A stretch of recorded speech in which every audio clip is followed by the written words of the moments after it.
नमस्कार। पिछले वीडियो में हमने भारत के भूगोल के तहत भारत की विश्व में लोकेशन को समझा था और मैं डॉक्टर देवेंद्र सिंह चौहान हूं और हम भारत का भूगोल का जो अगला टॉपिक पढ़ रहे हैं वो इंडियन स्टैंडर्ड टाइम है, IST। तो दोस्तों, इस वीडियो में आपका स्वागत है। इस वीडियो को आप ध्यान से देखिए।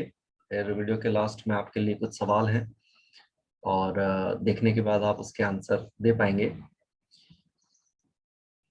तो सबसे पहले हम ये समझने की कोशिश करते हैं कि टाइम किस तरह से निर्धारित किया जाता है। ये हमारी पृथ्वी है और आप जानते हैं कि ये सूर्य के सामने अपने अक्ष पर घूमती रहती है और ये पश्चिम से पूर्व दिशा में घूमती है। अगर हम देखें तो ऐसे रोटेट होती रहती है वो। और ये जो खड़ी लाइनें हम देख रहे हैं जो उत्तरी ध्रुव को दक्षिणी ध्रुव से जोड़ती है, उनको हम देशांतर कहते हैं। और ये ग्रीनविच रेखा है और इससे इधर हम चलेंगे तो 180 डिग्री तक पहुंचेंगे और इधर चलेंगे तो 180 डिग्री तक पहुंचेंगे, लेकिन ये वेस्ट कहलाएगा और ये ईस्ट कहलाएगा। तो पृथ्वी जब ऐसे सूर्य के सामने घूमती है तो बारी बारी से उसका हर एक हिस्सा सूर्य के सामने आता रहता है और सामने से हटता रहता है। तो जो हिस्सा सूर्य के सामने रहेगा वहां दिन होता है और जो पीछे की तरफ रहेगा वो पृथ्वी की ही छाया पड़ती है, तो वो नाइट हो जाती है, रात कहलाती है। अब हम अगर इसको समझें तो 360 देशांतर होते हैं। अब ये जो 360 देशांतर हैं वो 24 घंटे में पृथ्वी के सामने से सूर्य के सामने से होके गुजर जाते हैं, क्योंकि 24 घंटे में पृथ्वी एक चक्कर लगा रही है तो सभी देशांतरों को 24 घंटे में सूर्य के सामने से होके गुजरना होता है। इसका मतलब ये हुआ कि अगर हम 360 में 24 का भाग लगा दें तो आंसर आता है 15 डिग्री। मतलब ये है कि एक घंटे में सूर्य के सामने से होके पृथ्वी के 15 देशांतर गुजर जाते हैं, एक घंटे में 15 डिग्री। ठीक है, तो इसका मतलब ये भी हुआ कि एक घंटे में 60 मिनट होते हैं, तो एक डिग्री को सूर्य के सामने से होकर गुजरने में 4 मिनट का समय लगेगा। अब हम देखते हैं, मान लिया ये ग्रीनविच रेखा है, इसका मान 0 डिग्री है और सपोज हम करते हैं कि यहाँ अभी दिन के 12 बजे है। तो यहां से अगर हम पूर्व की तरफ चलेंगे तो क्या होगा, समय आगे चल रहा होगा, क्योंकि ये हिस्सा पूर्व में है तो ये सूर्य के सामने पहले चला गया। और इधर हम देखेंगे तो ये पश्चिम वाला हिस्सा जो सूर्य के सामने बाद में जाएगा, यानी कि इसका समय यहाँ से पीछे चल रहा होगा। अब उदाहरण के तौर पर देखते हैं कि 0 डिग्री पे 12 बजी है तो 15 डिग्री पूर्व पर कितनी बज रही होगी, 1 दोपहर की, ठीक है, PM। इसी तरह से अगर हम 30 डिग्री पर देखेंगे पूर्वी गोलार्ध में तो वहां 2 बज रही होंगी। इसी तरह से 45 डिग्री पे 3 बज रही होगी और 60 डिग्री पे 4, 45 डिग्री पे 5 और 90 डिग्री पे 6 बज रही होंगी, क्योंकि 15-15 डिग्री पर एक एक घंटा टाइम बढ़ता रहता है। ये शाम की 6 बज रही है। इसी तरह से अगर हम इधर चलने की कोशिश करेंगे तो ये भी 15 डिग्री है, लेकिन ये पश्चिमी गोलार्ध का 15 डिग्री है। तो यहाँ पर कितनी बज रही हो, 11, ये सुबह वाली AM।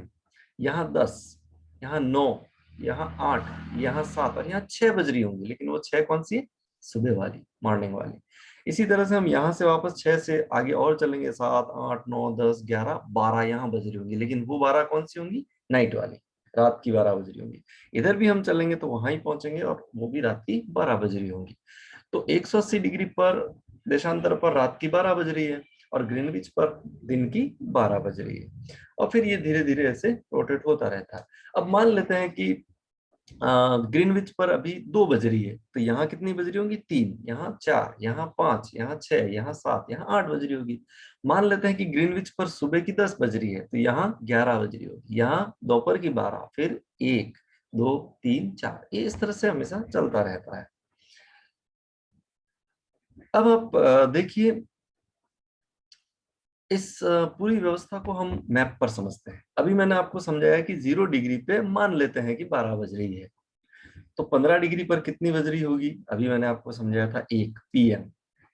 30 डिग्री पे 2, 45 डिग्री पे 3, 4, 60 डिग्री पे 4, 75 पे 5। अब यहाँ देखिए भारत शुरू हो जाता है, इसका पश्चिमी भाग है ये, जहाँ से 75 डिग्री गुजरती है। इसी तरह से 90 डिग्री 6, ये भारत के लगभग पूर्वी भाग से होकर गुजरती है। इसके बाद 105 डिग्री पे 7 बजरी होंगी, 120 डिग्री पे 8 बजरी होंगी, 135 पे 9, 150 पे 10, 165 पे 11 और 180 डिग्री पे रात की 12 बज रही होंगी। तो इस तरह से ये समय चलता है। अब यहाँ से आप चलेंगे तो उल्टा चलिए, इसमें 11, इसमें 10, इसमें 9, 8, इसी तरह से वापस चलेंगे तो 180 डिग्री पर यहाँ आ जाएंगे, रात की 12 बज रही होंगी। ओके, तो अब क्या है, जब हम इंटरनेशनल लेवल पर सब जगह पूरे पूरे विश्व में टाइम सब जगह अलग अलग होता है, तो इंटरनेशनल लेवल पर हमें एक ऐसा टाइम लेना होता है जो सुटेबल रहे, दुनिया भी उसको आसानी से समझ सके कि हाँ अभी भारत में कितनी बज रही होगी। हम सभी अपने अपने हिसाब से अगर टाइम ले लेंगे तो बहुत ही मुश्किल हो जाएगी। या फिर हम ये मान ले कि जब हमारे सामने सूर्य हमारे ठीक ऊपर होगा तब हम अपनी घड़ी में 12 बजा लेंगे, तो फिर तो हर जगह समय अलग अलग होगा। फिर हमें एक साथ सारे काम शुरू करने में बंद करने में बड़ी दिक्कतें आएंगी, तो वो तो संभव नहीं है। तो ऐसे में फिर ये देश क्या करते हैं, जैसे कुछ देश यहाँ आसपास के हैं तो वो क्या करेंगे, 15 डिग्री को अपना स्टैंडर्ड टाइम मान लेंगे। मतलब 15 डिग्री पर जब 12 बजेगी तो ये सब अपनी घड़ी में 12 बजा लेंगे। इसी तरह से 30 डिग्री के आसपास वाले जो देश है वो क्या करेंगे, 30 डिग्री के आसपास जब 12 बजेगी तो अपनी घड़ी में वो 12 बजा लेंगे। इसी तरह से चलता रहता है। अब भारत के साथ देखिए, इसके पश्चिमी भाग से 75 डिग्री गुजरता है और इसके पूर्वी भाग से 90 डिग्री गुजरता है। अब एक और व्यवस्था है, मान लेते हैं कि कोई देश ना तो 15 डिग्री पे पड़ रहा है, ना इधर 0 डिग्री के आसपास पड़ रहा है, यहाँ बीच में कहीं है, तो उसके पास एक और सुविधा है कि वो अपना स्टैंडर्ड टाइम 7.5 डिग्री मान ले, क्योंकि 7.5 डिग्री पे क्या होगा, आधे घंटे का टाइम होगा, क्योंकि 15 डिग्री पर 1 घंटा होता है, तो 7.5 डिग्री पे आधा घंटे का टाइम होगा। तो यहाँ भी वो एक टाइम मान सकता है। तो 7.5 अगर मान लेते हैं कि 0 डिग्री पे 12 बजी है, तो 7.5 डिग्री पे कितनी बज रही होगी, 12.5। इसी तरह से यहाँ हम मान सकते हैं 22.5 डिग्री, 22.5 डिग्री पर इस समय कितनी बज रही होगी, 1:30। इसी तरह से हम यहाँ मान सकते हैं 37.5 डिग्री, वहां कितनी बज रही होगी, 2:30 बज रही होगी। तो ये इस तरह से भी हम ले सकते हैं। तो अब हम भारत के साथ हमने क्या किया, क्योंकि हम अगर 75 डिग्री ले लेते तो ग्रीनविच से हमारा समय 5 घंटे आगे होता, क्योंकि हम पूर्व में हैं और पूर्व वाला समय आगे चलता है, तो फिर ये हिस्सा काफी दूर पड़ जाता। और अगर हम 90 ले लेते तो ये हिस्सा काफी दूर पड़ जाता। फिर हमने क्या किया, इन दोनों के बीच में वो 7.5 का जो गुणा होता है उससे हमने 82.5, क्योंकि 75 डिग्री में आप 7.5 डिग्री और जोड़ोगे तो 82.5 डिग्री पूर्वी देशांतर हो जाएगा, और उसको हमने आधार मान लिया, ताकि हमारा जो समय है वो आधे घंटे के गैप वाला चलेगा। तो इस तरह से हम भारत का स्टैंडर्ड जो टाइम है उसको मैनेज करते हैं। अब आप इसको भारत के नक्शे पर ही जाकर और थोड़ा आराम से समझते हैं कि ये कैसे किया गया। अभी मैंने आपको बताया कि मान लेते हैं कि ग्रीनविच रेखा पे 12 बज रही है दोपहर की, तो 15 डिग्री पे 1 बज रही होगी, पूर्वी गोलार्ध की बात कर रहे हैं क्योंकि भारत पूर्व में है। 30 डिग्री पे 2 बज रही है, 45 डिग्री पे 3, 75 डिग्री पे 60 डिग्री पे 4, 75 डिग्री पे 5 और 90 डिग्री पे 6 बज रही है। और इन दोनों के बीच में आधे घंटे वाला जो गैप है, यानी कि 7.5 डिग्री वाला जो गुणांक है, उसको हम देखेंगे तो वहां पे कितनी बज रही होगी, 5:30 शाम की, क्योंकि हम आगे चल रहे हैं।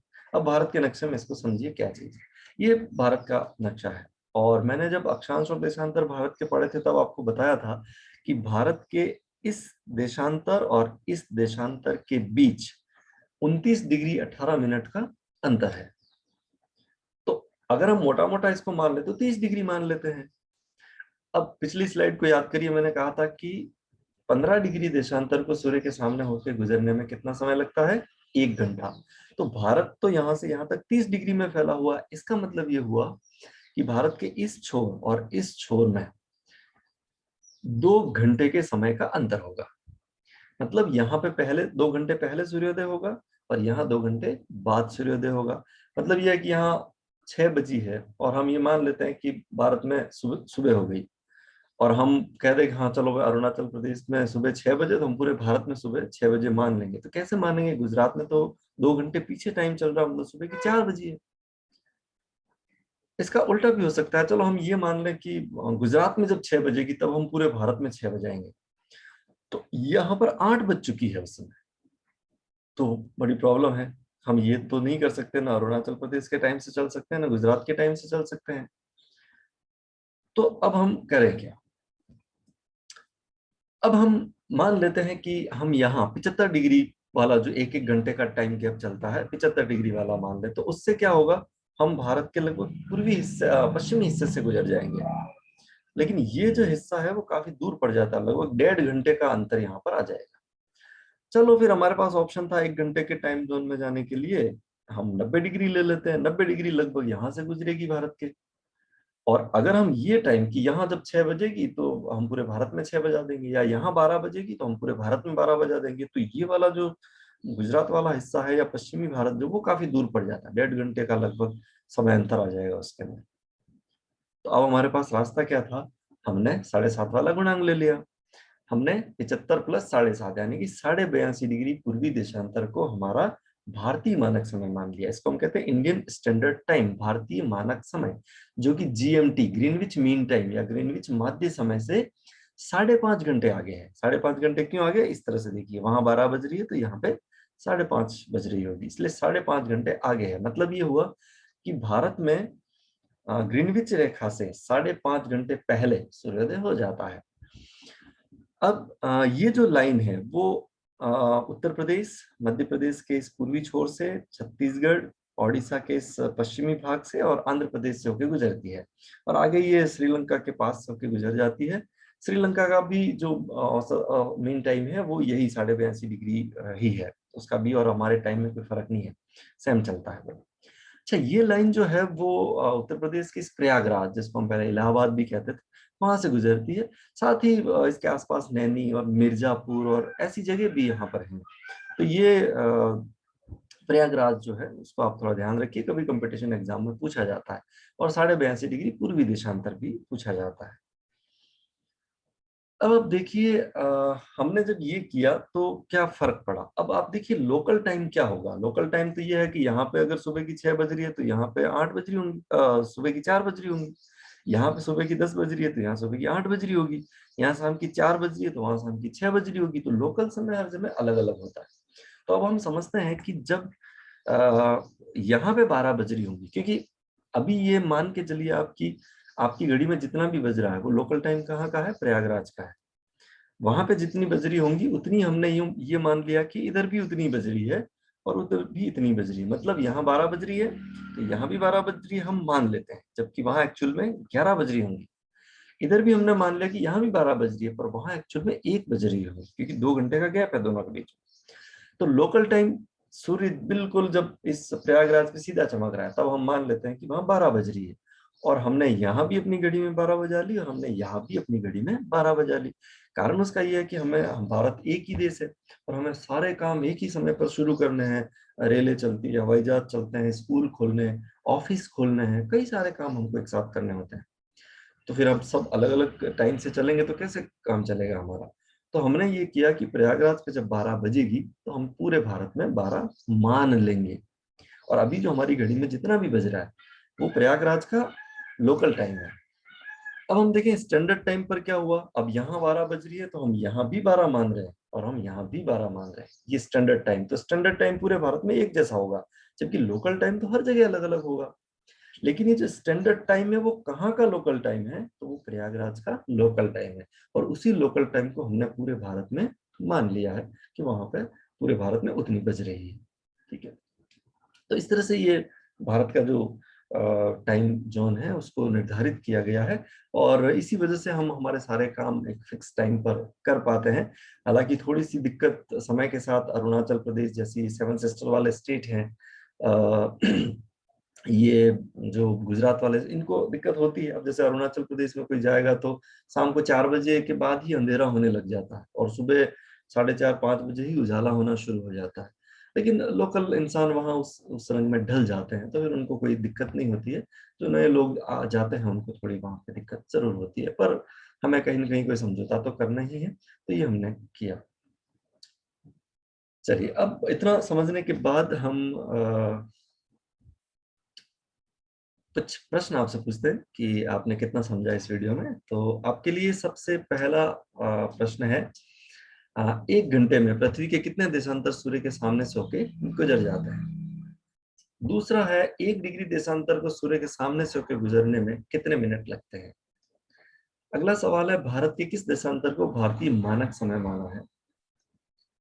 अगला सवाल है, भारत के पूर्वी और पश्चिमी भाग के स्थानीय समय में कितना अंतर होता है? स्थानीय समय में भारतीय मानक समय ग्रीनविच मानक समय से कितना आगे है? और भारतीय मानक समय रेखा किस नगर से होकर गुजरती है? ये कुछ सवाल आपके लिए हैं, आप इनके आंसर देने की कोशिश कीजिए। अगर आपको इसके प्रश्न अभी नहीं आ रहे हैं तो मेरा वीडियो एक बार फिर से देखिए, आपको पता चलेगा कि इसके आंसर क्या है। तो इस वीडियो को हम यहीं समाप्त करते हैं। आपने मेरा ये वीडियो देखा, उसके लिए आपका बहुत बहुत शुक्रिया। अपने आसपास स्थित पेड़ों को बचाइए, अगर कहीं पानी का दुरुपयोग हो रहा है तो उसको बचाइए और प्रकृति को बचाने में मदद करिए। Thank you so much. और आगे इसी तरह के इंटरेस्टिंग वीडियो देखने के लिए मेरे अगले वीडियो भी आप देखते रहें। Thank you.